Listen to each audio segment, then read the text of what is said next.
Hello guys, welcome to my new another mini blog. আজকের ভিডিওটা তোমাদের কাছে নতুন হলেও কিন্তু আমার কাছে পুরোনো। আমার গ্যালারিতে এই ভিডিওটা ছিল, ভাবলাম তোমাদের সাথে শেয়ার করি। আমি বেসিক্যালি গিয়েছিলাম বাজার করতে এবং চা খেতে আমার বান্ধবী এবং বন্ধুদেরকে নিয়ে। এই ভিডিওটা বারাসাত যে গিয়েছিলাম তার আগের দিনের ভিডিও।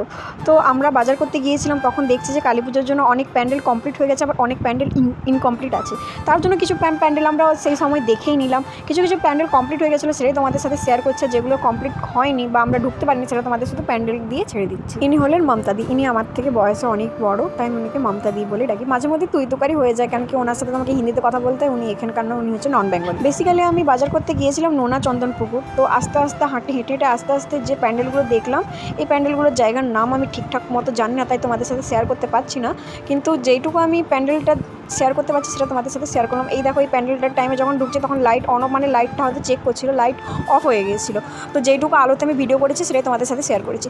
রাস্তায় আস্তে আস্তে এত সুন্দর সুন্দর লাইটিং, খুবই সুন্দর লাইটিং হয়েছিল, তো সেটা তোমাদের সাথে শেয়ার করলাম। দিয়ে আমরা পৌঁছে গিয়েছিলাম চা দোকানে, যেখানে আমরা বেসিক্যালি রোজ, মানে বেশিরভাগ টাইমে, আমরা রোজ বলবো না, বেশিরভাগ টাইমে আমরা চা খেতে গিয়েই। তোমরা এবার ব্যানার দেখে ভাবছো হয়তো ডিপাপি গিয়েছি। ডিপাপি না, এর পাশেই ছিল ডিপাপি। তো ডিপাপির ব্যানারটা ওরকমভাবে লাগানো ছিল। তোমাদের সাথে যে প্যান্ডেলগুলো আজকে শেয়ার করলাম, সেই প্যান্ডেলগুলো কেমন হয়েছে তোমরা কমেন্ট করে জানিও। ছোটোর উপরে খুব সুন্দর করেছে। আর আমার ভিডিও যদি তোমাদের ভালো লাগে, তোমরা লাইক কমেন্ট শেয়ার করো প্লিজ। বাই।